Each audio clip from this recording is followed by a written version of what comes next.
दोस्तों, ये कहानी शुरू होती है एक प्राचीन मंदिर से। उसके आसपास साधु तपस्या कर रहे हैं और आसमान में एक चील मंदिर के चक्कर लगा रहा है, मानो पहरा दे रहा हो। शाम होते ही मंदिर से सारे पुजारी मंदिर बंद करके जाने लगते हैं। तभी एक पुजारी कहता है कि उसका भांजा नहीं मिल रहा। वो रात को मंदिर में रुकने की जिद कर रहा था। सब उसे ढूंढने जाते हैं पर वो नहीं मिलता। फिर पुजारी मंदिर में ताला लगा के चले जाते हैं।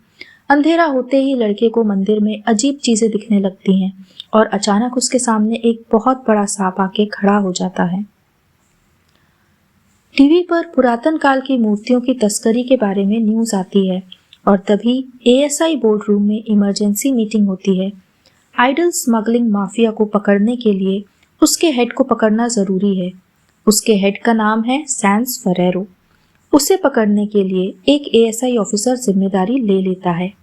सैंस फरेरो का एजेंट है देवराज, जो मंदिरों में पुरातत्व विभाग से जाता है और मूर्तियों को चुरा के उसकी तस्करी करता है।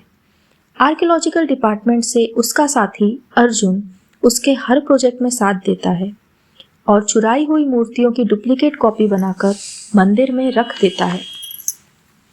ये दोनों मिलके मायो नाम के गांव के प्राचीन मंदिर से पुराना खजाना लूटने की प्लानिंग करते हैं। पर इस मंदिर के बारे में बहुत अफवाहें हैं और इसके अंदर बहुत से राज छुपे हैं। रात में इस मंदिर में रुकना मना है। जो भी रुकता है वो पागल हो जाता है या उसकी मौत हो जाती है। अर्जुन ये पता लगाने में लग जाता है कि इस मंदिर की क्या मिस्ट्री है और इसका खजाना कहाँ छुपा हुआ है। उसके लिए इस मंदिर से मिली पुरानी लिपि में लिखे कुछ दस्तावेज अर्जुन स्टडी करने लगता है। देवराज की टीम में अर्जुन के अलावा 3 और ऑफिसर्स हैं, जिसमें एक लड़की अंजना भी है। ये सभी मिलकर मंदिर के इतिहास के बारे में और गड़े हुए खजाने के बारे में जानने की कोशिश करने लगते हैं।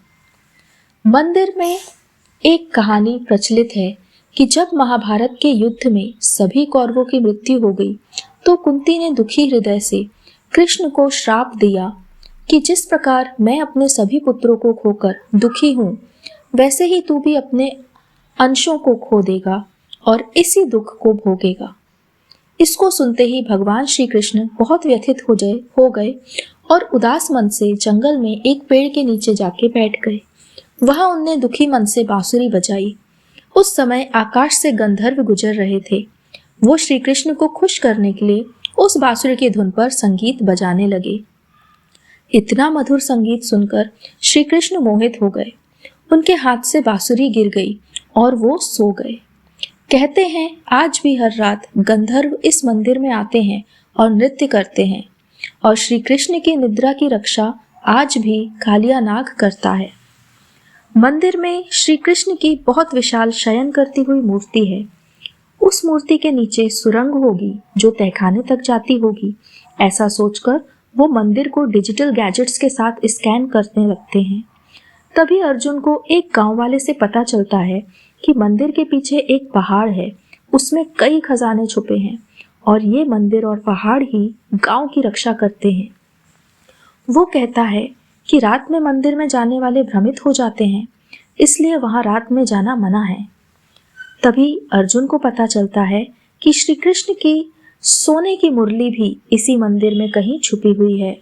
वो इसकी डील किसी और से कर लेता है और देवराज को ये बात पता चल जाती है। खजाना होने के बारे में वहां के मिनिस्टर को भी पता चल जाता है और वो भी उसमें से अपना हिस्सा लेने आ जाता है। अब अर्जुन के पास केवल 2 दिन का समय है। इस समय में उसे मंदिर में जाके खजाना ढूंढ के अपने साथ लेके जाना होता है। अर्जुन और उसकी टीम शाम 6 बजे से सुबह 6 बजे तक मंदिर में रहने का निर्णय लेते हैं। अर्जुन जाने से पहले अपनी पूरी टीम को पीने के लिए काढ़ा देता है, जिसे सिर्फ वो पीता है, बाकी तीनों सदस्य नहीं पीते। मंदिर में घुसते ही सब लोग अलग अलग दिशाओं में चले जाते हैं। अलग अलग होते ही हर एक मेंबर को अजीब चीजें दिखने लगती हैं। एक को गंधर्व दिखते हैं, एक को कालिया सांप दिखता है और एक को एक नाटा सा बौना आदमी दिखता है। वो सब इनके पीछे पड़ जाते हैं। ये तीनों अपनी जान बचाते हुए अर्जुन के पास पहुंच जाते हैं। अर्जुन को नक्शे में दिखी जगह मिल जाती है और वो सुरंग का दरवाजा खोलने में कामयाब हो जाता है। अंदर जाते ही बहुत सारी सोने की मूर्तियां, बर्तन और सिक्के, गहने वगैरह उन्हें मिल जाते हैं। वो लोग सबको बोरियों में भरने लगते हैं। सिर्फ अर्जुन को ही पता रहता है कि ये लोग बोरी में खजाना नहीं बल्कि लकड़ियां भर रहे हैं। वह अपने मेंबर्स को उन बोरियों के साथ सैंस फेरेरो के पास पहुंच जाता है। वहां फेरेरो देखता है कि ये लोग लकड़ियों को ऐसे देख रहे हैं जैसे सोना हो। वो समझ जाता है कि उसके साथ धोखा हुआ है। वो अर्जुन के साथ लड़ाई करता है। उतने में वहां पुलिस आ जाती है और मंदिर में पुजारी और मिनिस्टर गवर्नमेंट के ऑर्डर से खजाना खुलवा लेते हैं। वहां उन्हें पूरा खजाना सुरक्षित मिल जाता है। गवर्नमेंट उस खजाने का आकलन करके वापस उसे बंद कर देती है।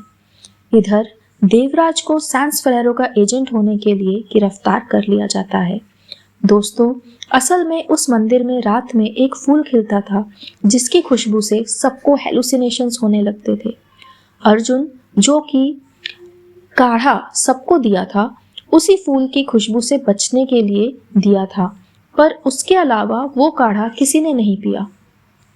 उनकी ऐसी दिमागी हालत का फायदा उठा के अर्जुन ने खजाने की जगह लकड़ी के ढेर को उन्हें खजाना बता दिया, जिससे सारे मेंबर्स उसे सच मानने लगे और सैंस फेरेरो को अर्जुन ने, जो कि एक अंडरकवर एजेंट था, गिरफ्तार करवा दिया। दोस्तों, ये पूरी की पूरी स्टोरी देखने में भी उतनी ही मज़ेदार और रोचक है जितनी कि सुनने में लगती है। अलग अलग डिजिटल गैजेट्स के साथ श्री कृष्ण के मंदिर के खजाने की रक्षा करने वाला ये एक ऐसा प्लॉट है जिसमें शुरू से हमें लगता है कि सब के सब विलन ही हैं। हीरो कौन है पता ही नहीं चलता। इस प्लॉट की मिस्ट्री एकदम आखिरी में खुलती है जब हमें पता चलता है कि जिसे हम मेन विलन समझ रहे थे वो असल में एक अंडरकवर एजेंट था।